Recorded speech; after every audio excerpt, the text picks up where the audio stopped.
Back to news.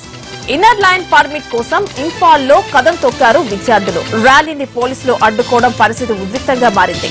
ఆందోళనకారులు రాళ్లు రువ్వడంతో వాళ్లను చెదరగొట్టడానికి బాష్పవాయువు ప్రయోగించారు భద్రతా సిబ్బంది. అనంతరం లాఠీ చార్జ్ చేశారు. దీంతో పలువురు విద్యార్థులు తీవ్రంగా గాయపడ్డారు.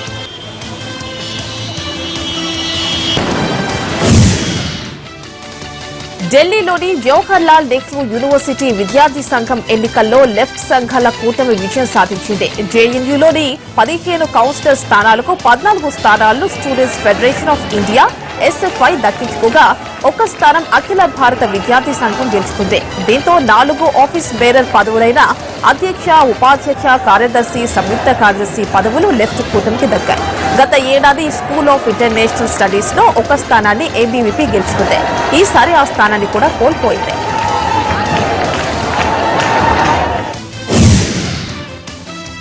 కేంద్ర ఆరోగ్య కుటుంబ సంక్షేమ సహాయ మంత్రి అనుప్రియ పటేల్ వివాదంలో చిక్కుకున్నారు. ఢిల్లీలో అనుప్రియ పటేల్ కొత్తగా ఇల్లు నిర్మిస్తున్నారు.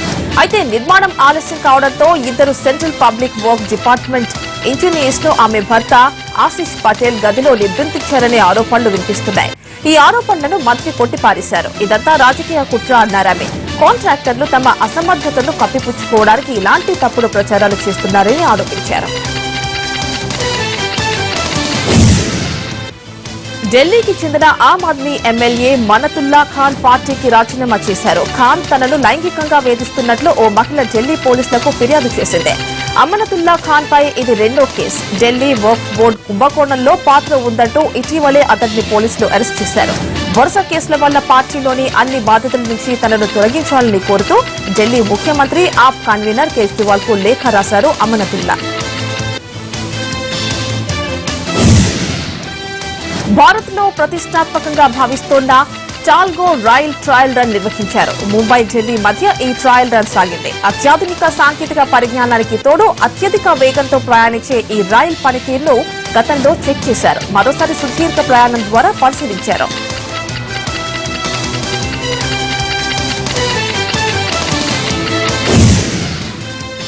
జమ్మూ కాశ్మీర్ లో ఉద్రిక్తత కొనసాగుతోంది. షోపియాన్ జిల్లాలో ఆందోళనకారులకు పోలీసులకు మధ్య జరిగిన ఘర్షణలో ఓ యువకుడు ప్రాణాలు కోల్పోయాడు. 2 నెలలుగా కాశ్మీర్ అల్లర్లతో అట్టుడుగుతోంది. తాజాగా షోపియాన్ జిల్లాలో కొందరు యువత ఆందోళనకు దిగారు. వాళ్లను అదుపు చేయడానికి పోలీసులు బాష్పవాయువు ప్రయోగించడంతో పాటు లాఠీచార్జ్ చేశారు. కాశ్మీర్లో జరుగుతోన్న ఘర్షణలో ఇంతవరకు 80 మంది చనిపోయారు.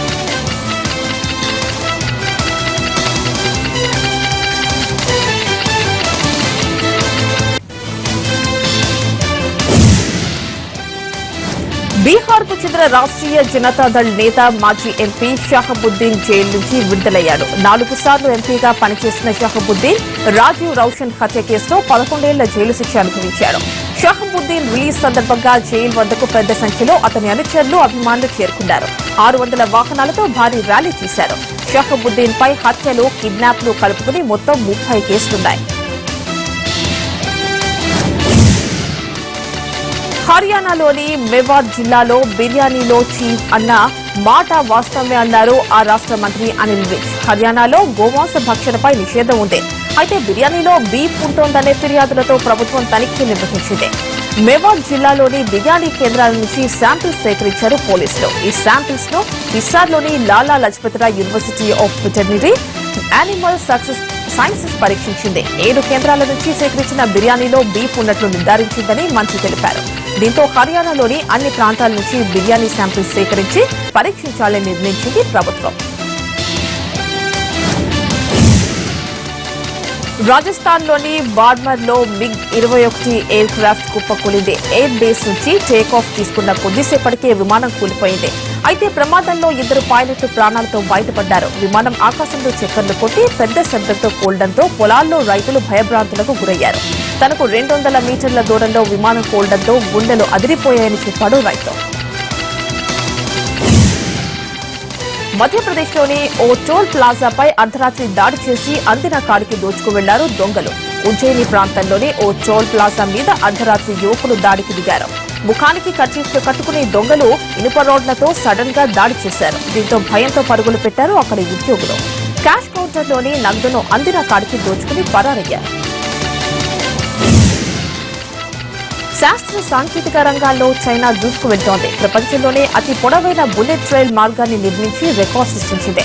దేశంలోని సుదూర ప్రాంతాలను కలుపుతూ 20,000 కిలోమీటర్ల ట్రాక్ నిర్మాణాన్ని కేవలం 3 ఏళ్లలో పూర్తి చేసింది. బుల్లెట్ ట్రాక్ల నిర్మాణంలో జియాంగ్ షాంఘై మధ్య ప్రయాణ దూరం 6 గంటలకు తగ్గిపోనుంది. ప్రస్తుతం ఈ 2 నగరాల మధ్య ప్రయాణం 11 గంటలు. ఈ మార్గంలో మొత్తం 9 స్టేషన్స్ ఏర్పాటు చేశారు. గంటకు 300 మీటర్ల వేగంతో రైళ్లు ప్రయాణిస్తాయి. హజ్ యాత్ర ప్రారంభమైంది. సుమారు 15 లక్షల మంది ముస్లింలు యాత్రలో పాల్గొన్నారు. దీనికోసం సౌదీ అరేబియా కట్టుదిట్టమైన భద్రత ఏర్పాటు చేసింది. పకడ్బందీగా ఐడీ బ్రేస్లెట్లను జారీ చేసింది. గత ఏడాది జరిగిన తొక్కిసలాటలో సుమారు 2,000 మంది చనిపోవడంతో ఈసారి అలాంటి సంఘటనలు జాగ్రత్తలు తీసుకుంది సౌదీ అరేబియా ప్రభుత్వం. ఆడి కొత్త మోడల్ ఆడి A4 ను చెన్నైలో విడుదల చేశారు నటి రాధికా ఆప్టే. పెట్రోల్ తో మాత్రమే నడిచే ఈ కార్ ధర 39 లక్షల రూపాయలు. గతంలో తయారు చేసిన వాటికంటే ఈ కార్ బరువు చాలా తక్కువ అన్నారు నిర్వాహకులు.